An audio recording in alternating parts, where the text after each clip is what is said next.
Hello friends, मैं निकिता ज्ञान Gomti classes में आप सभी लोगों का स्वागत करती हूँ। हम लोग डाइजेस्टिव सिस्टम के नेक्स्ट आगे की वीडियो आगे की पढ़ाई करेंगे। और हम लोग पिछले वीडियो में देख चुके थे कि हमने आपको मुख और मुख के अंतर्गत दांत और जीवा के बारे में भी बातें कर लिए थे। तो नेक्स्ट हम देखते हैं ग्रसनी या ग्रास नली के बारे में। तो ग्रास नली है क्या? तो मैंने बताया था कि भोजन का पाचन वहीं पे होगा जहां पर एंजाइम पाया जाएगा। तो मुख में एंजाइम पाया जा रहा था, इसलिए वहां पर क्या हो रही थी? पाचन की क्रिया हो रही थी। और मुख में किसका पाचन हो रहा था? तो कार्बोहाइड्रेट का पाचन हो रहा था। तो ग्रास नली में पाचन की क्रिया नहीं होती है। क्यों नहीं होती है? क्योंकि वहां पर एंजाइम नहीं पाया जाएगा। एंजाइम नहीं पाया जाएगा तो पाचन की क्रिया नहीं होती है। लेकिन हम यह देखेंगे कि जो हमारा ग्रास नली होता है, ये हमारा ग्रास नली होता है, वह किसका बना होता है? तो हमारा जो ग्रास नली है, यही देखिए हमारा ग्रास नली है। ये हमारा ग्रास नली है। यहाँ तक देखिए, ग्रास नली और आहार नाल में अक्सर लोग कंफ्यूज हो जाते हैं। ग्रास नली को ही कुछ लोग आहार नाल समझने लगते हैं। तो आहार नाल का मैंने शुरू में ही बताया था कि आहार नाल अर्थात ऐसी नली जिसमें से आहार होकर गुजरे। तो सबसे पहले हम मुख गुहा में आहार डालते हैं और मुख गुहा के माध्यम से ऐसे अमाशय यकृत यहाँ से होते हुए सब बड़ी या छोटी अर्थात यहाँ से यहाँ तक न्यूज तक जो दिखाई दे रहा है सभी, ये सभी आहार नाल हैं।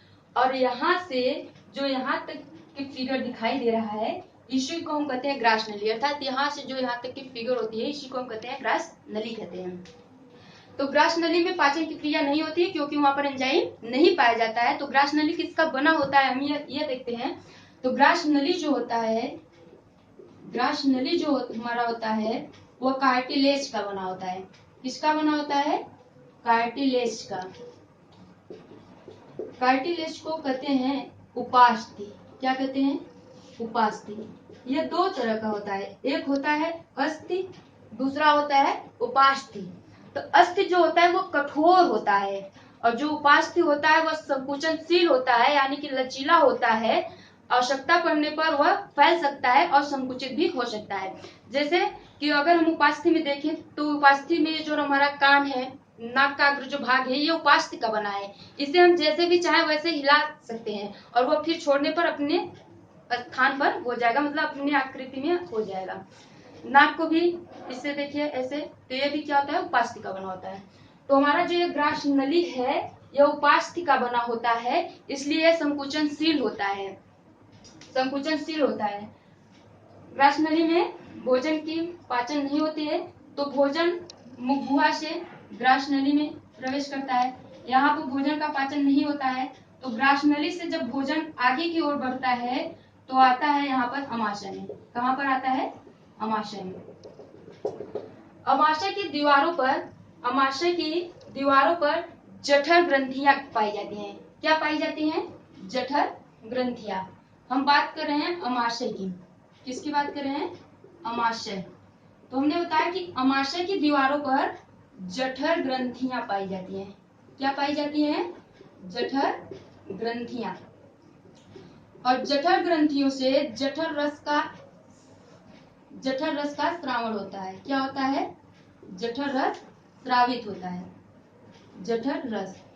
और ये जठर रस जब प्रभाव में आता है तो इसी जठर रस से एंजाइम निकलते हैं। वो तीन तरह के एंजाइम होते हैं। एक होता है पेप्सिन, दूसरा होता है रेनिन और तीसरा होता है म्यूसिन। क्या होता है? म्यूसिन। जब जठर रस प्रभाव में आता है तो उससे तीन तरह के एंजाइम निकलते हैं। एक एंजाइम है पेप्सिन, दूसरा है रेनिन और तीसरा है म्यूसिन। पेप्सिन एंजाइम जो है ये प्रोटीन का पाचन करता है। किसका पाचन करता है? प्रोटीन का पाचन करता है। और रेनिन एंजाइम जो है, दूध में एक प्रोटीन पाया जाता है जिसका नाम होता है केसिन। क्या नाम होता है? केसिन। उसी केसिन प्रोटीन का पाचन कौन करता है? रेनिन करता है। कौन करता है? रेनिन करता है। अर्थात पेप्सिन प्रोटीन का पाचन करता है और रेनिन जो है केसिन का पाचन करता है और म्यूसिन जो है वह HCl के हानिकारक प्रभाव से सुरक्षा प्रदान करता है। हानिकारक प्रभाव से सुरक्षा प्रदान करता है। हानिकारक प्रभाव से सुरक्षा प्रदान करता है। कैसे सुरक्षा प्रदान करता है म्यूसिन अमाशय में HCl के हानिकारक प्रभाव से? तो होता क्या है कि अमाशय की दीवारों पे एक सेल पाया जाता है। यहीं पे एक सेल पाया जाता है और इस सेल का नाम है ऑक्सेंटिक सेल। क्या नाम है? Oxyntic cell. Oxyntic cell. ये ऑक्सेंटिक सेल जो है यह अमाशय की दीवारों पे पाया जाता है और इसी ऑक्सेंटिक सेल से HCl स्रावित होता है। क्या स्रावित होता है? HCl स्रावित होता है और HCl का पूरा नाम है हाइड्रोक्लोरिक अम्ल। ये जो हाइड्रोक्लोरिक अम्ल है ये बहुत ही प्रबल अम्ल है, यानी कि इतना प्रबल अम्ल है कि यदि कठोर से कठोर धातु इसमें डाल दिया जाए तो यह उसे भी गला देने की क्षमता रखता है। अगर सोना भी इसमें डाल दिया जाए हाइड्रोक्लोरिक अम्ल में तो यह उसे भी गला देता है। यानी कि जब यह कठोर से कठोर धातु को HCl गला देता है तो क्या भोजन को नहीं गला देगा? जो हम चावल, रोटी और जो कुछ भी खाते हैं, आलू, तो क्या उससे HCl नहीं गला पाएगा? आसानी से गला देगा, अर्थात आसानी से पचा सकता है। तो यही HCl जो होता है अमाशय में भोजन का पाचन भी करता है। HCl का एक कार्य और है, वह कार्य यह है कि यह अमाशय में भोजन को सड़ने से बचाता है। कैसे बचाता है? तो जब हम भोजन करते हैं मुख गुहा के बाद ग्रास नली से होते हुए जब अमाशय में पहुंचता है तो अमाशय में जो होता है भोजन 3 से 4 घंटे तक रहता है। कितने घंटे तक रहता है? लगभग 3 से 4 घंटे तक भोजन अमाशय में रुका रहता है। तो इससे क्या करता है? यही HCl सड़ने से बचाता है और इसका पाचन करता है। जब HCl इतना प्रबल है तो क्या यह अमाशय की दीवारों को, यह अमाशय है, क्या यह अमाशय की दीवारों को हानि नहीं पहुंचाता होगा? जरूर पहुंचाता है। कैसे पहुंचाता है? देखिए, जब ऑक्सेंटिक सेल कहाँ पाया जाता है? अमाशय की दीवारों पर। ऑक्सेंटिक सेल से HCl स्रावित होने से पहले ये जो म्यूसिन एंजाइम है यह क्या होता है? अपना एक लंबा सा परत अमाशय की दीवारों के आगे बना लेता है। क्या करता है? बना लेता है। और जब यह HCl स्रावित होता है तो यह म्यूसिन को परत को काटना चाहता है लेकिन काट नहीं पाता। क्यों? क्योंकि इस समय इसमें भोजन है। तो ये क्या करता है? भोजन को पचाता है। लेकिन जब कभी हमारी दिनचर्या जो होती है बिगड़ जाती है या किसी कारणवश हम उस दिन भोजन नहीं करते हैं, जैसे हम सुबह 7 बजे नाश्ता करें और 11:30-12 बजे हम भोजन करते हैं, तो हम सुबह नाश्ता करके चले गए और किसी कामवश या कोई प्रोजेक्ट है जो ऐसा हम नहीं कर पाते हैं, तो होता क्या है कि हम भोजन क्या है टाइम से नहीं कर पाते हैं, तो हमारी दिनचर्या बिगड़ जाती है। तो HCl क्या करता है? सुबह आप 7 बजे नाश्ता करके गए तो वो तो पच गया, तो HCl को कुछ न कुछ पचाने को चाहिए। इसलिए कहा जाता है कि 2.5-3 घंटे पर कुछ न कुछ खा लेना जरूरी है। तो HCl को कुछ न कुछ पचाने को चाहिए। यदि पेट में कुछ नहीं है तो HCl क्या करता है? जब स्रावित होता है ऑक्सेंटिक सेल से, तो यह जब पेट में कुछ नहीं रहता है तो ये म्यूसिन सेल को क्या करता है? काटने लगता है। और जब ये म्यूसिन सेल को काटता है तो हमारे पेट में वही दर्द होता है और उस दर्द का जो अनुभव होता है तो हमें ऐसा अनुभव होता है कि हमें भूख लग गया। जब हम घड़ी में टाइम देखते हैं तो होता क्या है कि हम देखते हैं कि हमारे खाने का समय हो गया है। तो ये HCl जो है, फिर भी अगर हम उस समय न खाए भोजन या भोजन न करें तो HCl क्या होता है? इस म्यूसिन की परत को काट देता है, धीरे धीरे करके काट देता है, क्योंकि उस समय HCl को कुछ न कुछ पचाने के लिए चाहिए और हमने अपने सही टाइम पे भोजन नहीं किया तो HCl क्या करता है? इसी म्यूसिन की परत को काटने लगता है। और जब म्यूसिन की परत को HCl काट देता है तो फिर अमाशय की परत की नंबर आती है, अर्थात अमाशय की दीवार की नंबर आती है और ये अमाशय की परत को भी काटने लगता है। जब ये अमाशय की परत को हानि पहुंचाने लगता है तो इसी को हम कहते हैं पेप्टिक अल्सर। क्या कहते हैं? पेप्टिक अल्सर कहते हैं। क्या कहते हैं? Peptic ulcer. और पेप्टिक अल्सर जो होता है वह ड्रिंक करने वालों में अधिक होता है। कैसे अधिक होता है? कि HCl जो है यह खुद ही इतना हानिकारक और प्रबल अम्ल है, तो जो ड्रिंक करते हैं उसमें क्या पाया जाता है, अल्कोहल पाया जाता है। अल्कोहल जो होता है वो बहुत ही हानि होता है। तो हमारे शरीर के अंदर एक HCl खुद ही है इतना हानिकारक, ऊपर से जब हम ड्रिंक करते हैं तो उसमें अल्कोहल पाया जाता है, वो हानिकारक होता है। दोनों मिलकर क्या करते हैं, अमाशय की दीवार को हानि पहुंचाते हैं। तो उसमें जिसमें जो ड्रिंक करते हैं उसमें पेप्टिक अल्सर होने की संभावना ज्यादा होती है। जब हमारा भोजन अमाशय में पच जाता है तो वह अर्ध तरल अवस्था में पचता है। कैसी अवस्था में पचता है, अर्ध तरल अवस्था में पचता है, पूर्ण अवस्था में नहीं पचता है। तो अर्ध तरल अवस्था में जब पच जाता है तो उसी को कहते हैं काइम।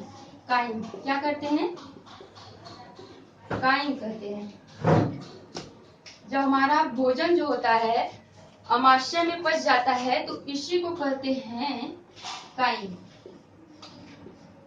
और यही काइम जो है ये भोजन ही है, अर्थात अर्ध तरल अवस्था को ही काइम कहते हैं।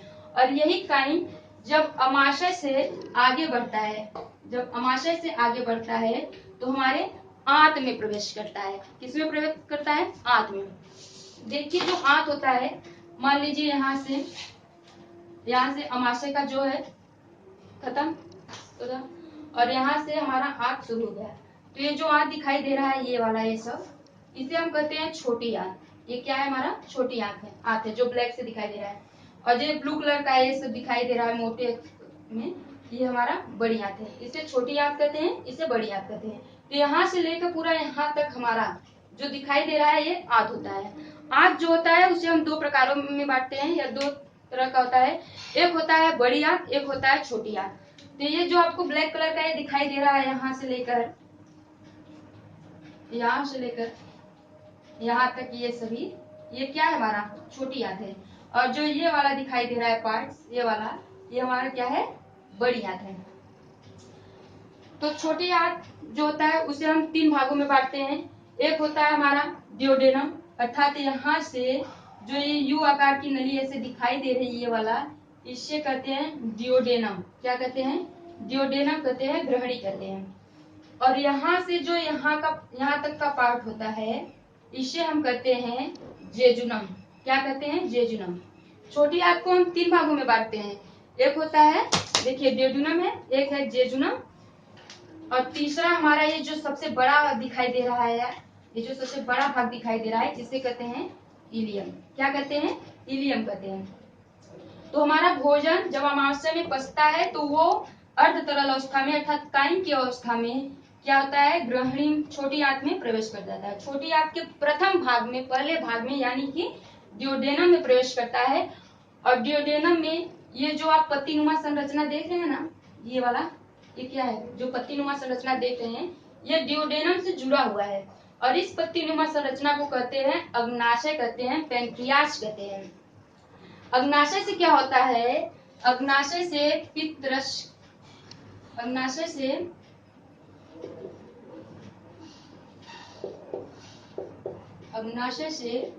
अग्नाशयी रस निकलता है। क्या निकलता है, अग्नाशयी रस।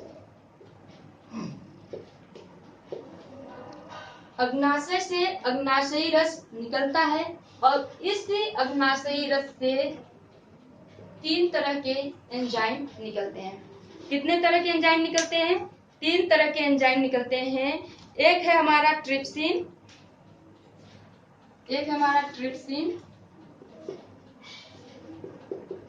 दूसरा है हमारा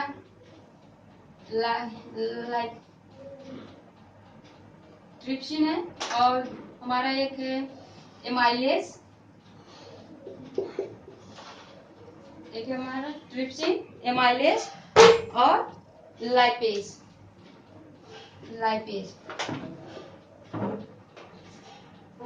अग्नाशय रस से अग्नाशय रस निकलता है, और इसी अग्नाशय रस से तीन तरह के एंजाइम निकलते हैं। एक है हमारा ट्रिप्सिन, दूसरा है हमारा एमाइलेज, तीसरा है हमारा लाइपेज। ट्रिप्सिन जो होता है ये प्रोटीन का पाचन करता है। किसका पाचन करता है, प्रोटीन का पाचन करता है। और एमाइलेज जो हमारा है, एमाइलेज को क्या कहते हैं, टाइलिन भी कहते हैं। मुगुआ में हमने पढ़ा था एमाइलेज के बारे में, टाइलिन। और ये क्या करता है, कार्बोहाइड्रेट का पाचन करता है। किसका पाचन करता है, कार्बोहाइड्रेट का पाचन करता है। और जो हमारा लाइपेज है, यह वसा का पाचन करता है। किसका पाचन करता है? वसा का पाचन करता है। यानी कि अगर हम देखें तो जो हम भोज्य पदार्थ खा रहे हैं उसमें जो सर्वाधिक मात्रा में ऊर्जा देने वाले पोषक तत्व होते हैं वो यही सभी होते हैं, प्रोटीन, कार्बोहाइड्रेट, वसा। और प्रोटीन, कार्बोहाइड्रेट, वसा को यह अग्नाशयी रस जो है अकेले ही इसका पाचन कर दे रहा है। यानी कि इस अग्नाशयी रस को हम पूर्ण पाचक रस भी कहेंगे। क्या कहेंगे? पूर्ण पाचक रस। अग्नाशयी रस को हम पूर्ण पाचक रस भी कहते हैं। तो जब अग्नाशयी रस प्रोटीन, कार्बोहाइड्रेट, वसा का पाचन कर देता है यहाँ पर अग्नाशय में, तो क्या होता है, ये नली के माध्यम से इस ड्यूडेनम में प्रवेश कर जाता है। कहाँ पर प्रवेश कर जाता है? नली के माध्यम से ड्यूडेनम में प्रवेश कर जाता है और यहाँ पर भोजन का पाचन होता है। यहाँ पर देखिए ये यकृत है। क्या है? यकृत है, लीवर जिसे कहते हैं। यकृत को हम कलेजा भी कहते हैं, जिगर भी कहते हैं। तो यकृत को कलेजा और जिगर भी कहते हैं। तो यकृत में क्या होता है? यकृत में किसका निर्माण होता है? यकृत में पित्त रस का निर्माण होता है। कौन से रस का निर्माण होता है? पित्त रस का निर्माण होता है। और पित्त रस कहाँ पर संचित होता है? तो पित्त रस जो है यह पित्ताशय में संचित होता है। कहाँ पर संचित होता है? पित्ताशय में। देखिए बहुत लोग कंफ्यूजन हो जाते हैं, अगर एग्जाम में पूछ दे कि पित्त रस का निर्माण कहाँ पर होता है तो लोग पित्त रस पित्ताशय इससे रिलेशन बनाकर कर देते हैं पित्ताशय में, जबकि ये क्या होता है? गलत हो जाता है। पित्त रस का निर्माण पित्ताशय में नहीं होता है। पित्त रस का निर्माण जो होता है वह यकृत में होता है। और पित्त रस जो संचित होता है, इकट्ठित होता है, वह होता है पित्ताशय में इकट्ठित होता है। अब पित्त रस जो होता है ये हमारा देख लीजिए यकृत है और यहीं पर क्या पाया जा रहा है?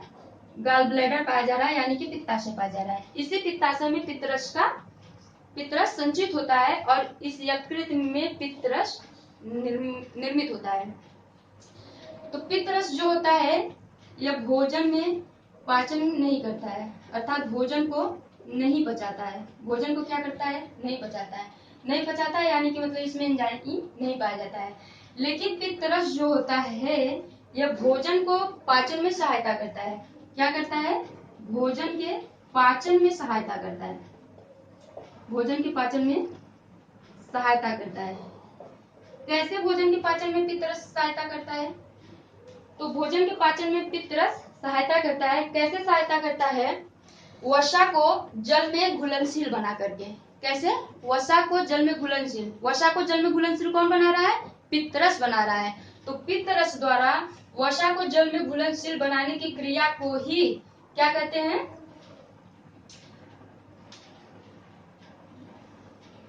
पित्त रस द्वारा वसा को भोजन में घुलनशील बनाने की क्रिया को ही पायसीकरण या इमल्सीकरण कहते हैं। तो हम लिख सकते हैं कि पित्त रस द्वारा वसा को, किसको? वसा को जल में घुलनशील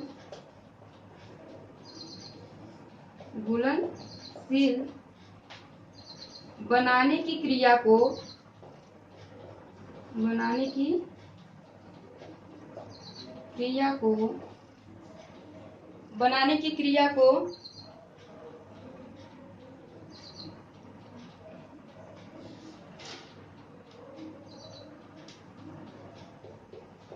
पायसीकरण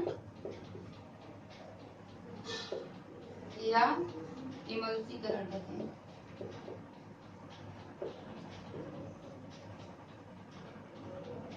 तो वसा को जल में घुलनशील कौन बनाता है? तो पित्त रस बनाता है। कौन बनाता है? पित्त रस बनाता है। और जब पित्त रस वसा को जल में घुलनशील बनाता है तो इस क्रिया को हम पायसीकरण या इमल्सीकरण कहते हैं।